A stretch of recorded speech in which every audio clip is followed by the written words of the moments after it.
Carmen and Deirdre, welcome to the Star Coach Show. Thank you. We're so excited to be here, Meg.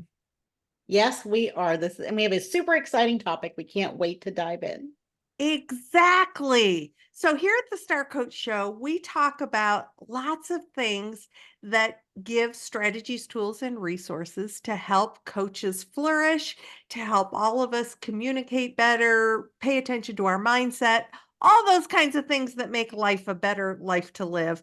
And what we're going to do with you two lovely ladies is talk about when we are business owners, we really have to have a CEO mindset.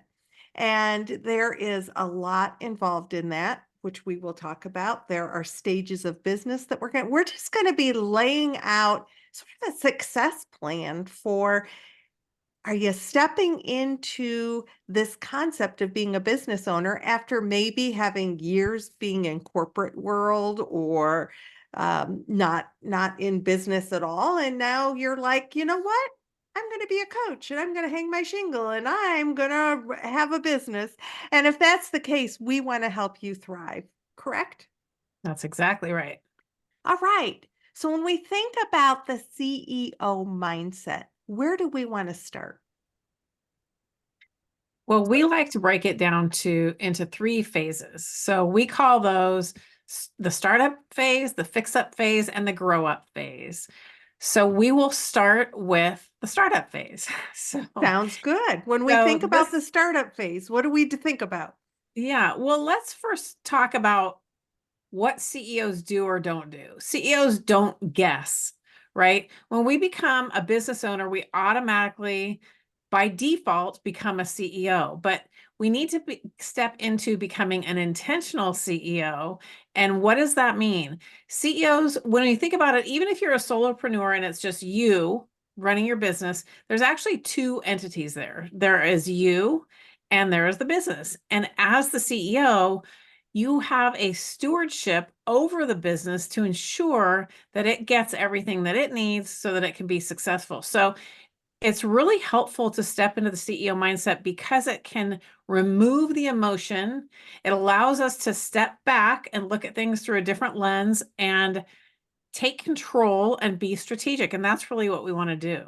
So what I said was they don't guess, right? CEOs don't guess. They plan, they review, and they look at the data to help them make growth decisions. And they're able to view the business from different vantage points. Deirdre, do you want to go into more about the startup phase? Sure. And the reason we've broken this down into different phases is because at every stage, we have to be in the CEO mindset at all stages, but it looks very different. And there are different things that we have to focus on at each stage. What we see is that a lot of times people get stuck in startup phase mentality, and yet they've grown. So that can be a problem. The other thing is some of them want to jump to the grow up phase when they're still really in the startup phase. And so they're really looking at really big picture stuff and working on that, but we haven't really taken care of the things we needed to build the foundation. And so that's why it changes. So we'll go through those three so that you know what you should be focused on and how you should be thinking. And the startup phase is really that, if you have been an entrepreneur for a minute, you're in startup, right? Okay. But there are some people, it's not a timeline thing. Startup is really a stage of business, and you could be in startup for 2 years, 4 years. It really depends on what you have in place.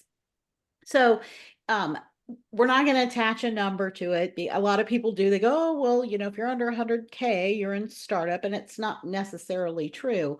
But that startup is that you're still building your systems. You're still honing in on what your program looks like and what services you're providing to your clients, and you're still identifying who that ideal client is. So that's really where we are in startup.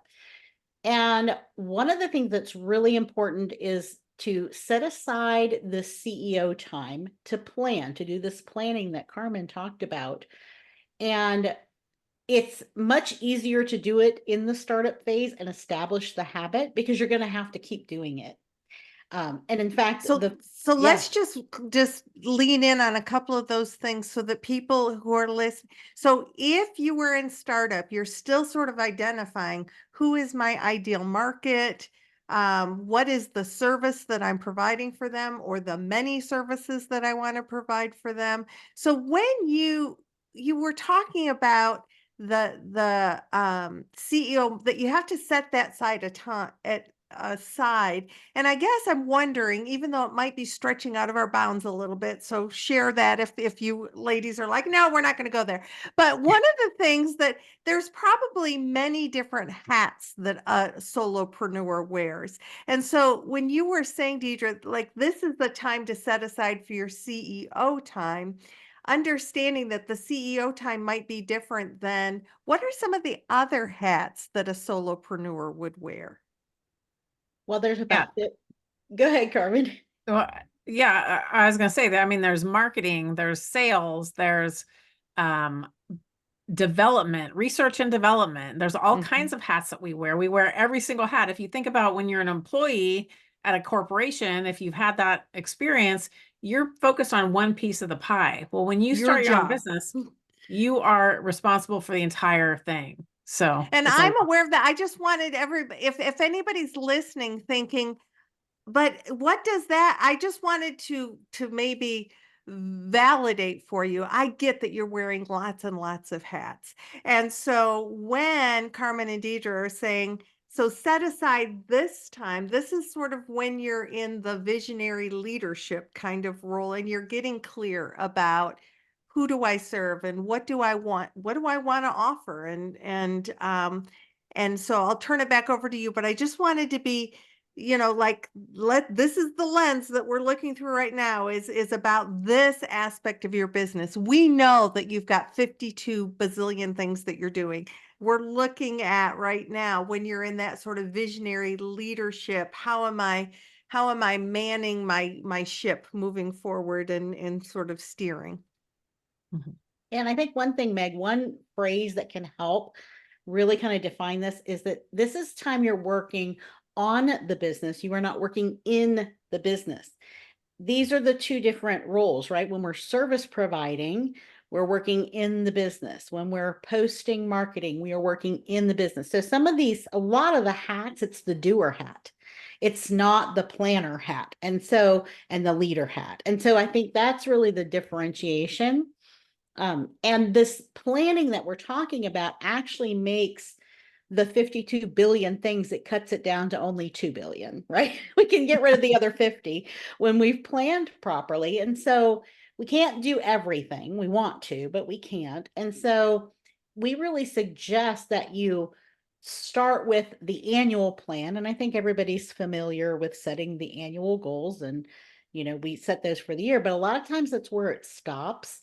But we really have to reverse engineer those backwards into, and this is something that we establish with our clients right from the beginning when they work with us, is that we have to break these down into quarterly goals and then all the way down into weekly and daily action steps. What are the tactics that we're going to be doing in order for us to achieve those bigger annual goals? This is how we're going to move out of the startup phase.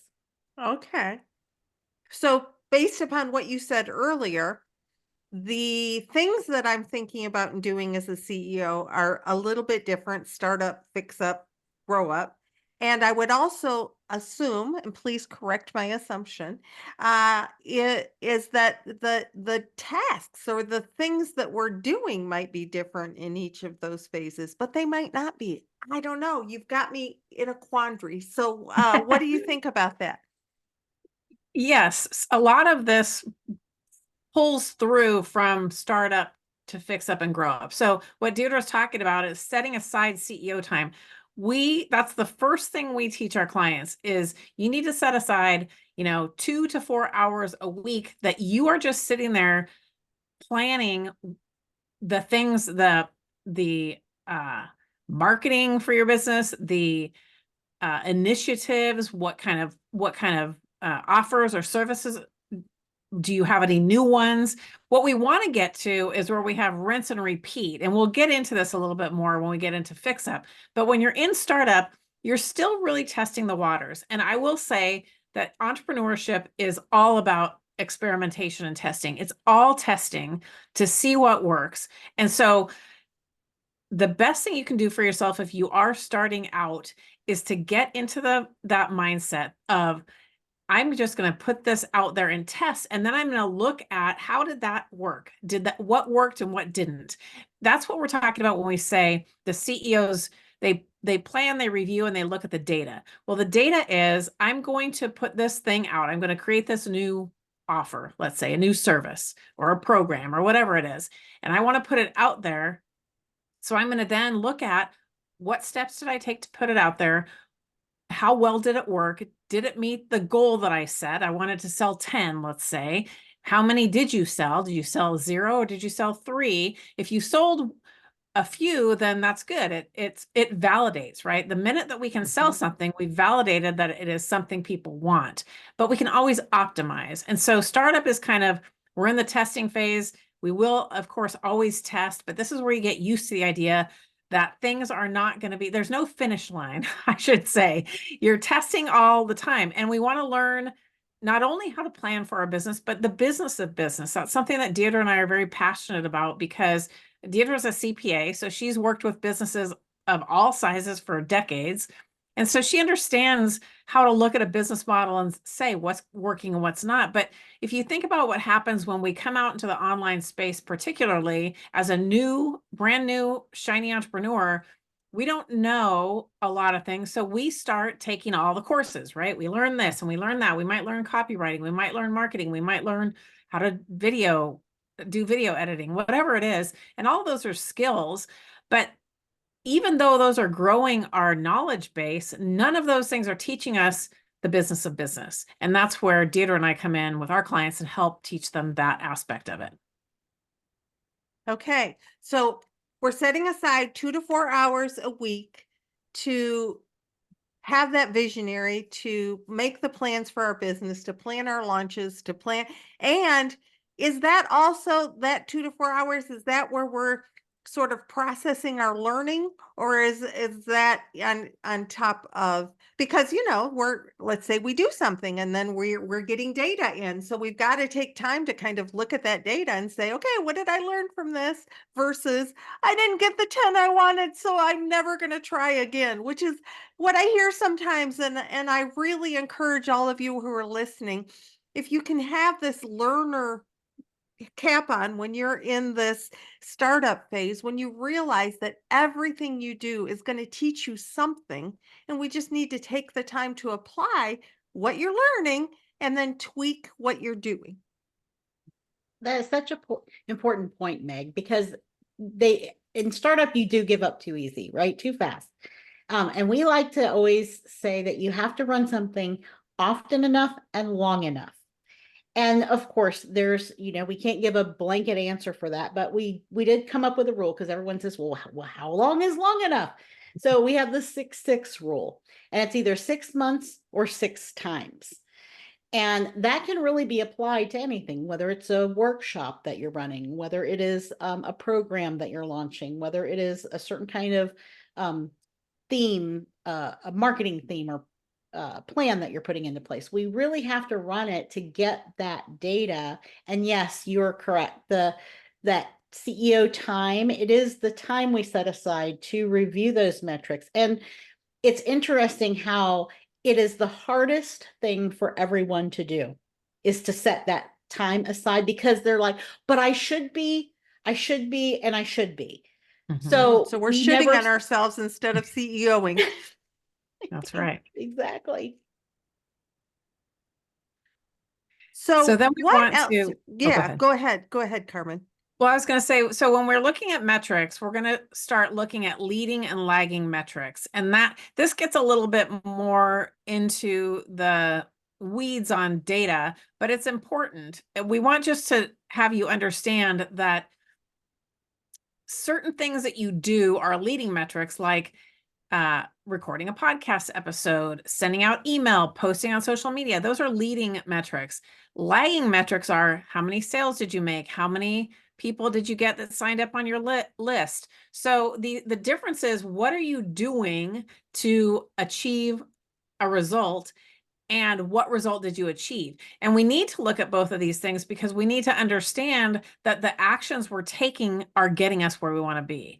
And so one of the things that I notice is when people talk about planning in general, we get all excited about planning what's going to happen, but we don't take the time to stop and say, and when you're brand new, you have to wait until a couple of quarters have gone by, but you want to look at, if I set a quarterly goal and then the quarter is over, I don't want to just now plan my next quarter. I want to look at, well, did I reach that goal? What worked and what didn't? So it's all about taking time. It's kind of like giving ourselves the pause to be able to look at our business and work on our business, like Deirdre said, instead of in. We get to thinking we have to do all these things. But if we never stop to see what we're doing is working or not, then we're just wasting time. So it's really creating this discipline of learning how to stop and look at what actions you're taking and what results you're getting from those actions, to know whether or not you should continue doing one or the other. And again, we have to do it long enough and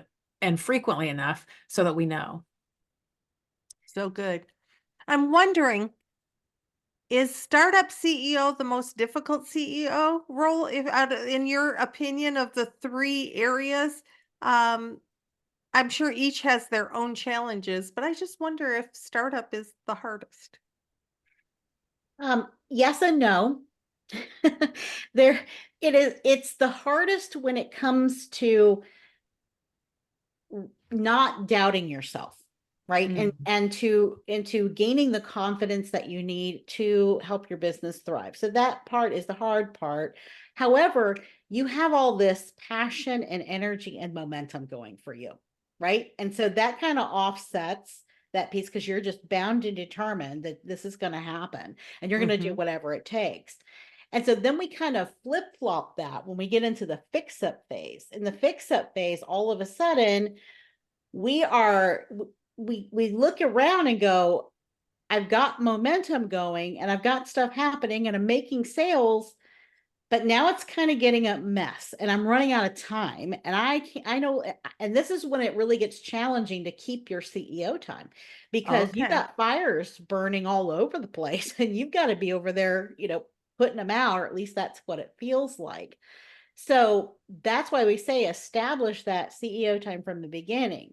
Now, what if you're not in startup? What if you're listening and you're going, oh, shoot, I'm in fix up. I never did that. What am I going to do now? I can't be in business anymore. No, we're not telling you that. What are we telling them instead? Yeah, so we're saying establish it now, start now and build in this time.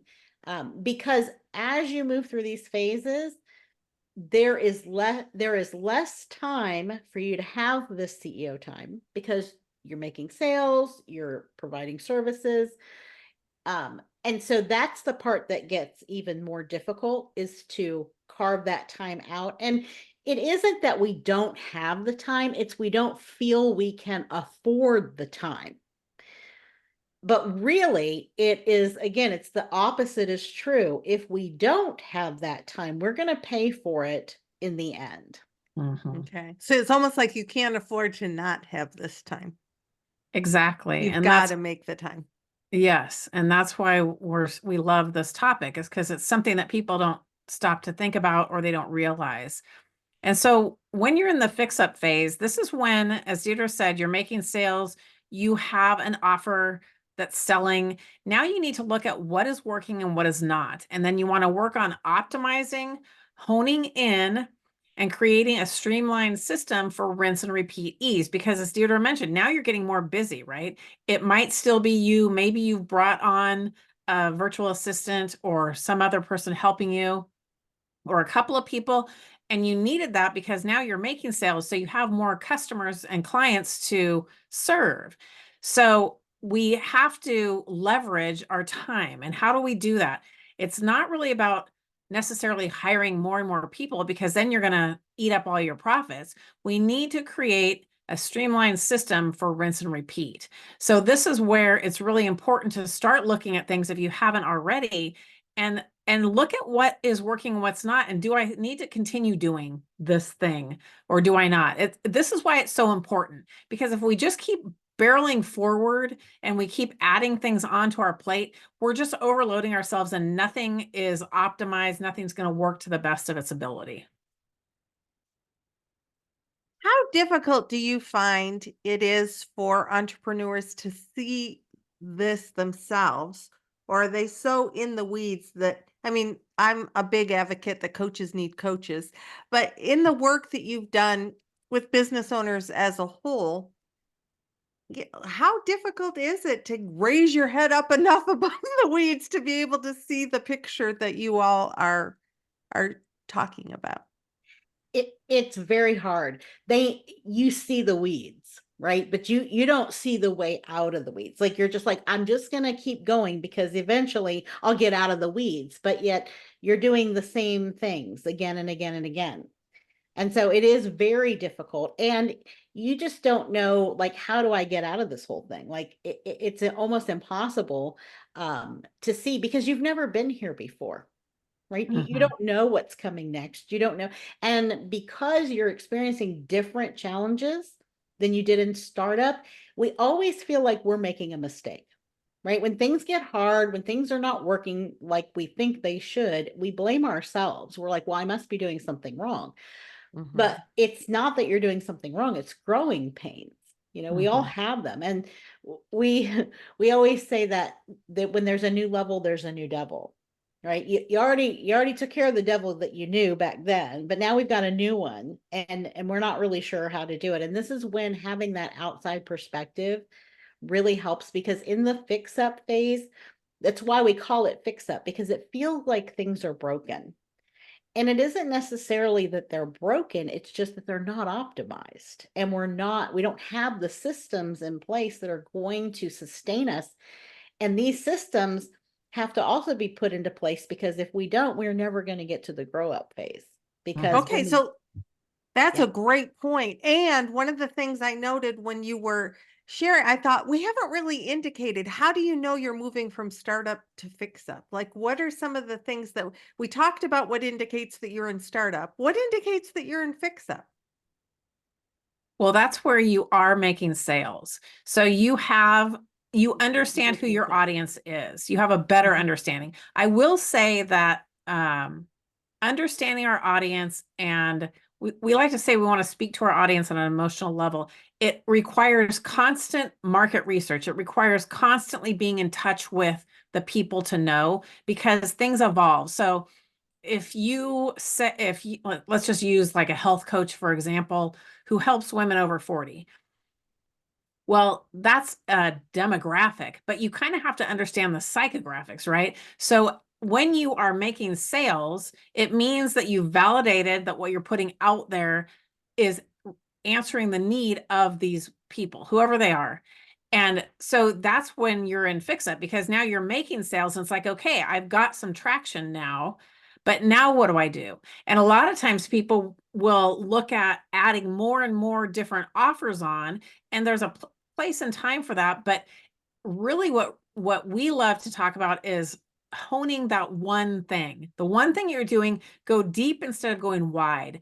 Learn and run it long enough. Like if you have a coaching program or you're doing one-on-one, do it long enough so that you really, really, really understand all these clients that you're serving and all their needs. And when you do it for over a long period of time, 6 months to a year or so, you start to see things shift.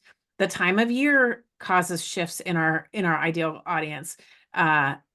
Pandemics, things that happen out in the world change. So all of these things come into play, but when you've been doing it long enough and you're in fix up, that's what allows you to look at what's working and what's not, and that allows you to optimize. So fix up means you've got the sales, you've got the audience, you're feeling pretty confident, and you've got traction. And So do you always hit fix? I'm sorry, but one question, do you always go to fix up before you go to grow up? Is there always a fix up phase? There could be an exception to that. Like you could go from startup to grow up. It really depends on the industry. But as a coach, Mm-hmm. we've never seen it. Like Okay. that's really more for like highly leveraged, highly capitalized kinds of businesses, right? Where there's Okay. lots of money coming in and there's a ton more waiting for them. And then they can hire everything out and they can move quicker. Okay. As a coach, typically we are using our time to serve our clients in one way or the other, whether it's one-on-one coaching or group coaching or even a membership. It doesn't matter what that service model is. We are using up our time. And so I was gonna say that's the one other thing in addition to what Carmen was saying is that fix up means you're running out of time. Like you don't see how you could take on more, or you're squeezing yourself, or now we're at 50 hours a week instead of the 30 that we decided we really wanted to work. And we don't know how not to work more. That's really the problem. All right. Great indicators to let us know we're in fix up. Thank you, ladies. What Yes. else do we need to be thinking about in the CEO mindset in this fix up phase? It's really now, if you haven't already gotten serious about data, we want to get serious about data. So at this point, you're making sales. So you know that your marketing is working because people are buying what you have to sell. So that's great. And so we want to look at now, we can talk about the customer journey. How do people find you? That's through your marketing. What path are you leading them down? Are they opting into a lead magnet? Are they getting onto a phone call? Are they seeing you when you speak on stage? Whatever it is, these are the kind of things we're looking at. And we're looking at the data of those things. So when I go speak on stage, I'm able to, convert X number of people. And so you start looking at what has happened so far. And that's why it's important to start collecting data, even in the beginning. If you're not sure what you're collecting it for, pretty soon you will, because you want to look at when I promote this speaking engagement, or when I run a workshop, or when I promote a lead magnet opt-in, how many people typically do I get from that? So that's data. And so then we can look at, well, when I do one of these things, when I run a workshop,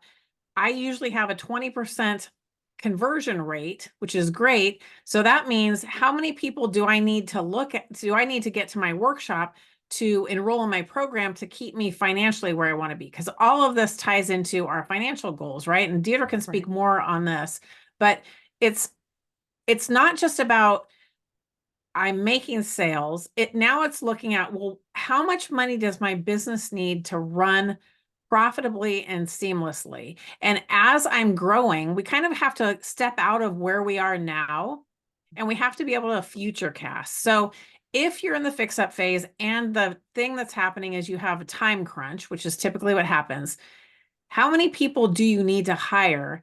And can you afford that? You have to start doing projections. And then we have to look at, well, if I need to hire a marketing expert and a virtual assistant, what is that going to cost me? And so how much money do I need to bring in to cover that? And so this is where we start planning. We're looking at this data and we're like, okay, well, when people that opt into my lead magnet, it usually takes them 6 months to a year to become a client. People who come to my workshop, they usually convert pretty quickly. When I'm speaking on stage, I get this many clients. So you kind of start knowing, if you're keeping track of all this data, then you can project, well, I need to then speak on stage X number of times, hold X number of workshops, promote my lead magnet X number of times to reach this goal by next June or whatever your time period is, so that then I'll be ready to hire the help that I need to get out of this time crunch. So like being a real grown-up in business is what I'm hearing. I'm hearing that you're asking us all to be grown-ups. That's good. That's right. It is. It's like, and it really is. It's like startup is like kid stage, right? And then we're in fix up stage. That's the teenage years, where it's just a kind of a big mess. And then we have to start adulting as a business owner. So Carmen, just now when you were talking about having everything planned out, is that fix up or grow up that you were sort of like when you get to that place of being like, okay, I need to do 16 speaking engagements and I need to do it's 4 launches and like, is that grow up or fix up? That's fix up preparing for grow up. So you're looking Okay. at the fact. So now you're in a time crunch and you're like, how am I going to do this? I need to leverage something. And this is why it's so important to look at simplifying what you're doing. Are you over delivering? We don't really believe that you can over deliver, although you could put too much front facing time, or you could be doing extra things for your clients that you could maybe scale back a little bit. Not talking about reducing the value, but we want to look at simplifying so we can leverage our time. But it's also that you have enough sales coming in that that in order to grow, you're going to need a team. So now we're planning for how am I going to be able to afford that team? Yep. And what we're looking at here. So, and when we'll talk about the grow up phase. So when you know what that looks like and where you're going, then it's very helpful in the fix up phase because you know what's coming next.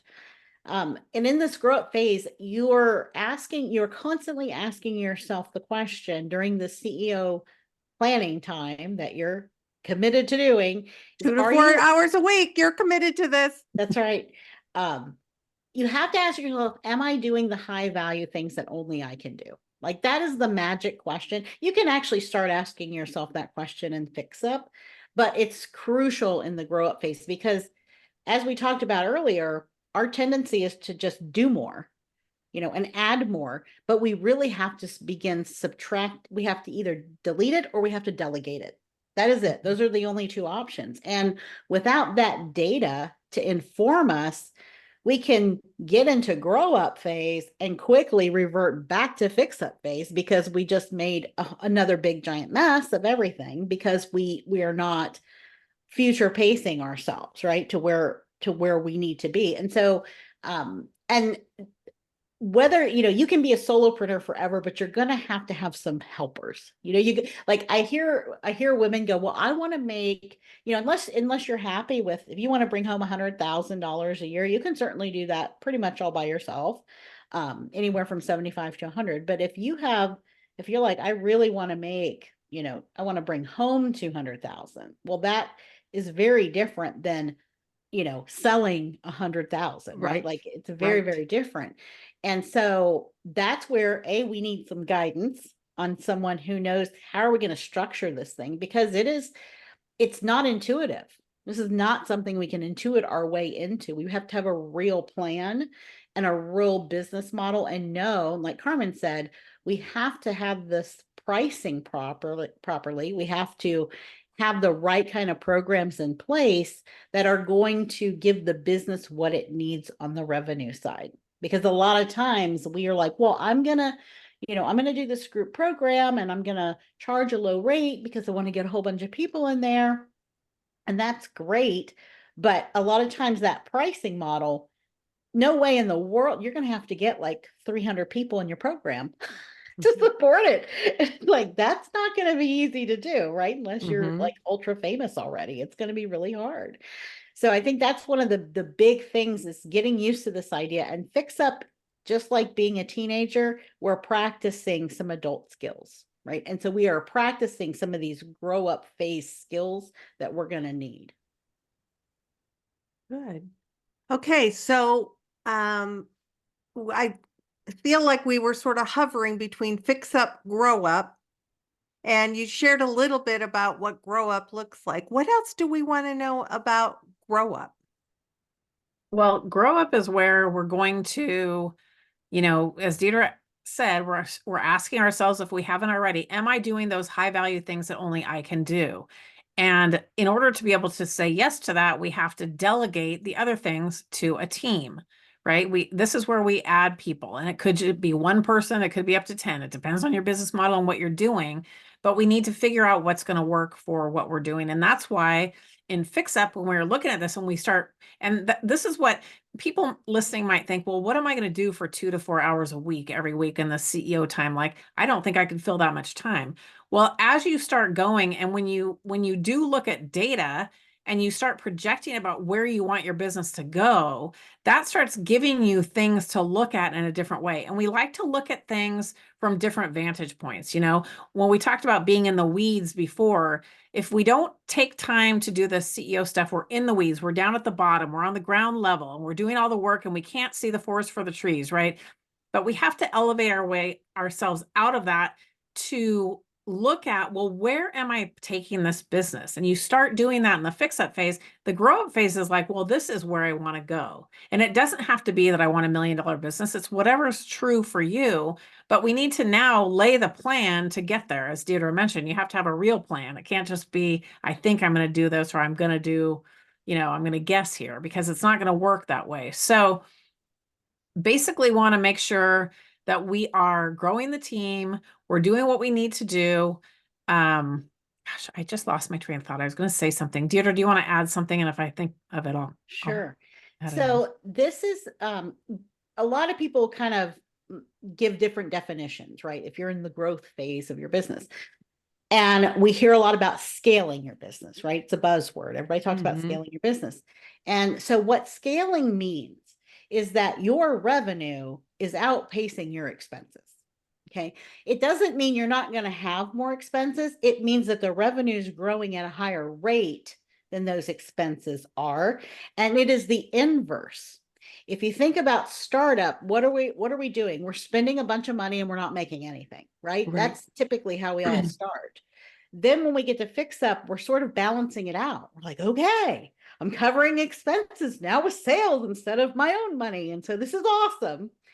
So then grow up is where we want to say, okay, now I want to be making more revenue, but my expenses are not growing. I'm leveraging my assets. I'm leveraging other people.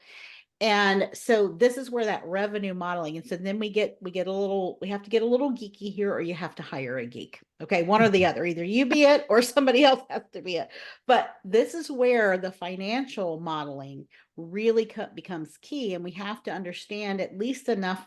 You don't have to be a CPA or an accountant, but you have to get comfortable with knowing your numbers, and this moves beyond those metrics of marketing. Now we're getting into financial metrics, and we have to be able to say, okay, here's where my revenue growth is going. I know I've got the programs and the pricing that's going to support it. I know I have the marketing plan that's going to support the sale. So it's this kind of top down to where we know what it needs to be. And then we're putting things into place, but it's not using up all of our time. And, you mentioned, Meg, that, we're doing this 2 to 4 hours and, is there really even enough? Believe it or not, when we get to grow up phase, we usually need even more than that. At that point, you need more time. It can typically be 10 hours a week, because part of that CEO time is now not only planning what you're doing, it's planning what everybody else is doing as well. And really Makes perfect sense. How can I grow, not just sales, but how can I grow my marketing? And there's all these different areas you have to grow. And how are we communicating? And to both of your points, if at this point you're doing only the high value things that you can do, and you're delegating some of those other tasks, then I would think that some of those tasks that you can do are going to fall under the CEO umbrella, which means that your 2 to 4 hours are getting quite busy.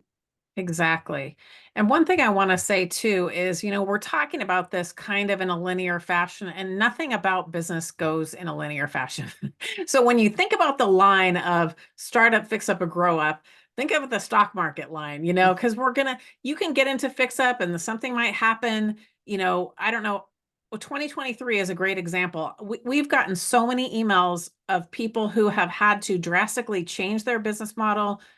People went out of business, they lost money, they're doing something else, whatever it is, because 2023 was kind of, I consider it a great reset after the whole pandemic, and things have changed. So I don't want anyone to think that if you're moving along just fine and an obstacle comes along and you fall back a little bit, that's okay. It's not all linear, and you can't rush the things.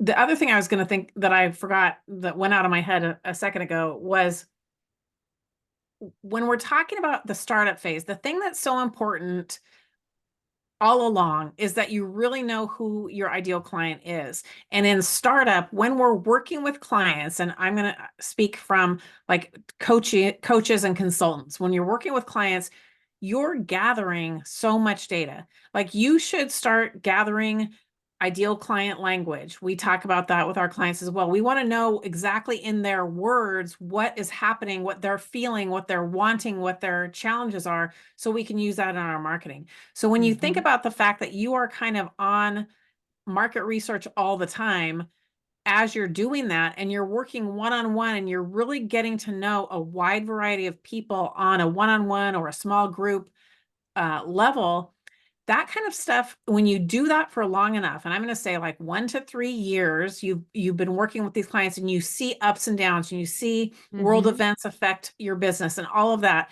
you really get a solid foundation so that when you go to grow up, another thing that you can do to leverage your time is you can turn to automation.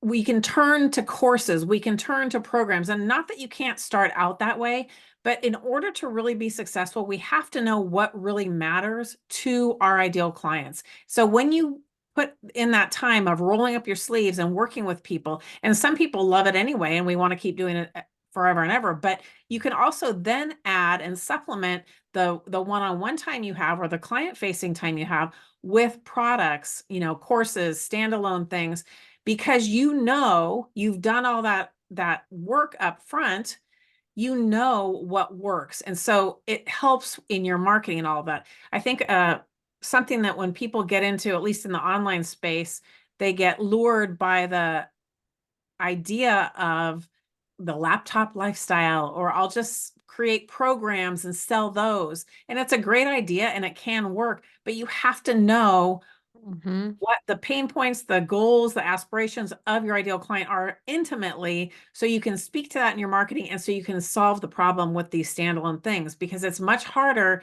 to get that know, like, and trust factor when you're not meeting with people directly. So spot on. Love that. Goodness gracious, there is so much here that I've sort of gone through the different, like, as you've talked about different things, I've felt the pain points of those different times. I've identified with all that you have brought forward. As we are getting close to the end of our time, what do you two want to be sure that the audience hears about the CEO mindset, about the importance of the stages of business, to really kind of settle in the message that we're trying to share? So my message is going to be that it's stewardship. We have to separate ourselves emotionally from this business. Not that we're not, I mean, it is part of us, but we have to be able to have that time set aside where we can look objectively and not get emotionally involved and make those emotional decisions. We have to, it's like, if you've ever had a child or you've ever been a caretaker, you are the caretaker of that business. And so you have to make the decisions that are right for the business and not emotionally driven or fear-based or whatever. And it's something that it doesn't come overnight. You have to practice it and you have to do it over and over. And it's not always going to work. And there's going to be tears and there's going to be, pulling of hair, and then there's going to be joyous celebrations. I mean, it's going to be a roller coaster. But if you can just practice, you will get to that point where you can objectively look at everything and understand your role and your responsibility. And that's when your business will thrive. Yep. And I will say to lead with curiosity, because if nothing else, the journey of entrepreneurship is one of learning. And so that's why I wanted to remind people that it's really not linear. You're going to have bumps in the road. You're going to have times that you're wanting to pull out your hair and you're in tears and all that. And you're going to have the times that are wonderful, as Deirdre mentioned.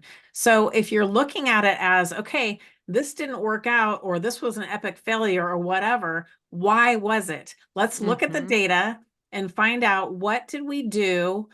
What was the reason? Sometimes the reason is that it could be an external force and you can't identify it. But if we do it enough, then you start to know in your audience and with your promotions, what works and what doesn't.